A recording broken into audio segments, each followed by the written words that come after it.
Seguimos día a día la lucha contra el coronavirus en Chile, en el mundo. Tenemos liderazgos nuevos, estilos nuevos en el Ministerio de Salud para afrontar la crisis, porque adaptarse a un escenario cambiante es clave no solamente para los gobiernos, sino también para las empresas. Y nuestro profesor Marcos Singer, director del MBA de la Universidad Católica, nos trae hoy una historia sobre eso. Profesor, muchas gracias por acompañarnos hoy nuevamente en este viernes en Pauta Bloomberg.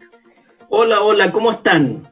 Muy bien. Bien. Bueno, nosotros venimos a conversar, como siempre, venimos a conversar historias de crisis y ojalá de superación para derivar lecciones. Y una enorme crisis que se dio en los años 80 fue en la industria automovilística norteamericana.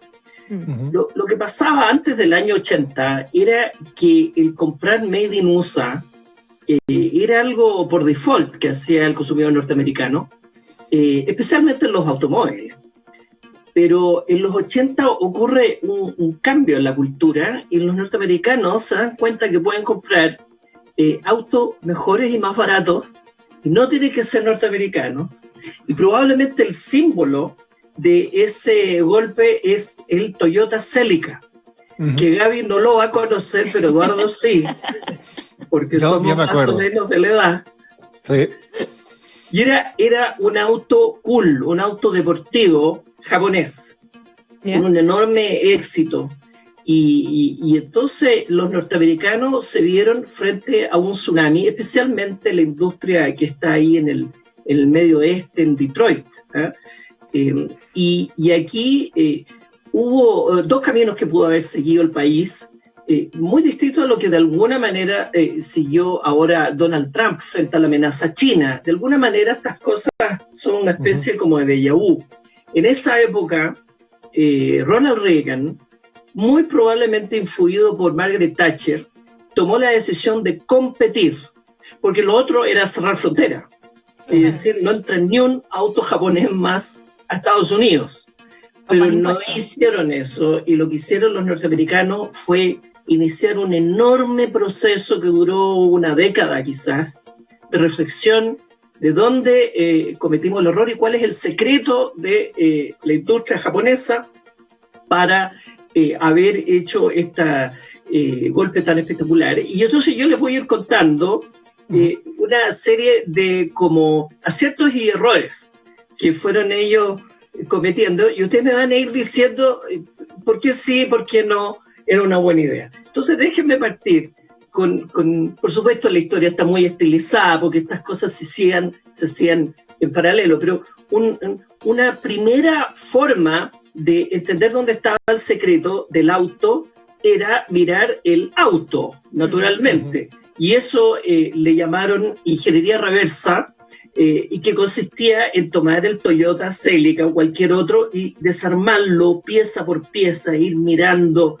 dónde está, cómo es el rodamiento, cómo es el manubrio, cómo es el eje. A ver, alumnos, ¿qué creen que encontraron estos ingenieros norteamericanos cuando desarmaron el Toyota? ¿Qué encontraron?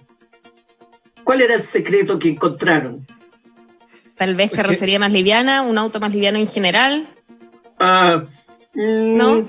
A ver, ¿cómo hacían los autos los japoneses? ¿Los inventaban ellos de cero? No.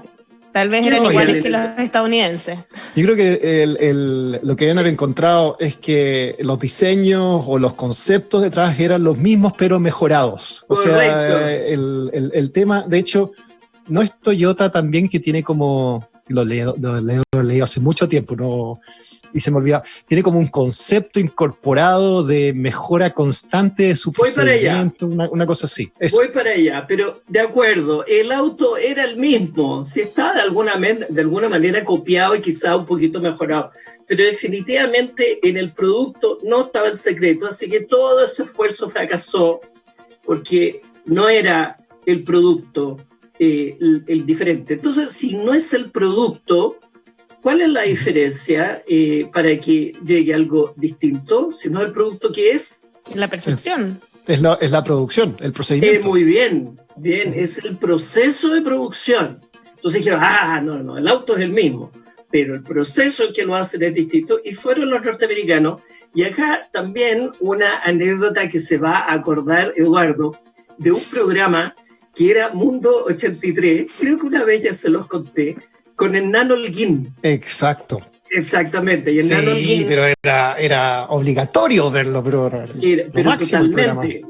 Era los días jueves, me parece, y el viernes era tema de conversación lo que habíamos visto el jueves. Y en este caso, Hernán Holguín va a una planta japonesa de producción de automóviles, y esto es una pregunta para Gaby, porque si no, para Eduardo es muy fácil. ¿Qué era espectacularmente diferente en las plantas japonesas en esa época? Muy distinto a cómo armaban los autos los norteamericanos. ¿Habrá estado automatizado eso Muy o los bien. trabajadores eran distintos? Ya. ¿Cómo era que automatizado cómo? ¿Qué tenían? ¿Qué son máquinas las que están armando al final el auto? Exactamente, eran los robots. Toda la razón, era algo espectacular en ese minuto. Imagínate máquinas haciendo máquinas. Claro. Así que los norteamericanos, igual que los espectadores de Mundo 83, quedaron obnubilados y compraron, decenas, cientos de millones de dólares de robots, se los llevaron a Detroit, los instalaron. De hecho, Toyota armó una división que vendía robots para hacer autos. Entonces, imagínate el negocio al cuadrado que hizo Toyota. Llevaron los robots a Norteamérica. Adivina cómo le quedaron los autos. Pésimo. No bien. Igual. Igual. Bueno, malos, buenos, no sé, pero no era el robot el secreto tampoco. Entonces, los norteamericanos estaban desesperados y seguían yendo. Reitero, todo esto está, por supuesto, caricaturizado, pero no tanto, era más o menos así, porque ellos iban, y yo recuerdo haber escuchado a un ex alto ejecutivo de alguna de las estas Ford o Chevrolet, ya no me acuerdo, y este hombre cuenta que ellos iban a estudiar, a encontrar, a descubrir entonces cuál era la forma en que ellos podían empatarle a los japoneses. Y cuenta que estaba en una planta, en una clase donde le están enseñando el método XYZ, no sé, y están el ejecutivo norteamericano junto con otros colegas escuchando la clase, y él se distrae y mira por la ventana. Era una sala de clase en la planta de Mitsubishi, ponte tú, no me acuerdo dónde estaba, y mira por la ventana y ve a un ejército de enfermeros marchando hacia la línea de producción. Y él se sorprende y piensa, ¿por qué hay tantos enfermeros en esta planta? ¿Tantos accidentes hay? ¿Qué eran estos enfermeros? ¿Eran los mismos trabajadores pero vestidos de manera distinta? Muy bien, eran los trabajadores vestidos como enfermeros, de blanco. Claro. Entonces le explicaron, no, o sea, acá la gente se viste así, de blanco. Qué extraño, piensa él, porque en Estados Unidos la gente ocupaba los overoles. Claro, los overoles, estos súper sucios, en fin. Bueno, se vuelve a distraer, está en la clase, y 6 horas o no sé cuántas horas después ve a estos enfermeros, entre comillas, salir de la línea de producción. Adivina cómo estaban. Impecables. Y entonces este señor, en la charla que era muy divertida, dice que en ese minuto a él le vino una epifanía. ¿Saben lo que es una epifanía, no? Un momento de inspiración. Una inspiración, un descubrimiento, que el cielo se abre con luces y trompetas, y el hombre se da cuenta del problema profundo que tienen, y él dice, no puedo repetir en la radio, we are really, really F, puntito, y no puedo repetir la palabra, porque se da cuenta de que el secreto está en el trabajador japonés. Que entra impecable. Había que levantarse de los trabajadores japoneses, entonces. Ya, muy bien. ¿Te puedes traer, Eduardo, contéstame tú, ¿te puedes traer 300.000 trabajadores japoneses a Detroit? No. ¿Qué les va a pasar en Detroit? Pero creo que no hubo un caso de ejecutivos japoneses que los llevaron, pero no todos los trabajadores, pero como que trajeron ejecutivos japoneses para tratar de enseñarles el método a los trabajadores en Detroit, y creo que fue un caso pésimo o algo así, ¿no? ¿Se acuerdan que hace 2 meses hicimos una clase muy parecida de este documental American Factory? No era japonés, era chino. Sí. Ah, sí. Era chino, sí. De nuevo, es un déjà vu. Sí. En este caso, llevaron trabajadores chinos a Norteamérica para entrenar a los trabajadores norteamericanos, pero en ese momento estábamos hablando de una industria completa. Habría que haber llevado a cientos de miles. Yo creo que los habrían matado en Detroit, literalmente. Sí, no, las tensiones de nos están quitando los trabajos, o sea, lo vemos por situaciones de disminución muchísimo menores que en ese caso. Lo que entonces me quedan 3 minutos. Déjeme cerrar que entonces los norteamericanos se dan cuenta que el secreto está en la persona. No es ni tecnología, ni diseño, ni máquinas, ni tontera. Entonces ellos inician una enorme revolución respecto de qué es el trabajo, cómo se hace, y ahí también cometen algunos chambonadas. Por ejemplo, déjenme darle una nomás que fue una chambonada y otras buenas. Importan el concepto de los círculos de calidad. Los círculos de calidad era algo que hacía la empresa japonesa, en que juntaba gente de distinto nivel socioeconómico, ponte tú en la misma mesa un gerente, en la misma mesa un operario, alguien de logística, alguien de producción, alguien de venta, y conversaban y se les ocurrían mejoras para la empresa. Y les cuento rápidamente, eso en Occidente no funcionó, porque en Japón las diferencias sociales hay, pero son mucho más estrechas, la gente es mucho más cercana y puede trabajar mucho mejor en equipo.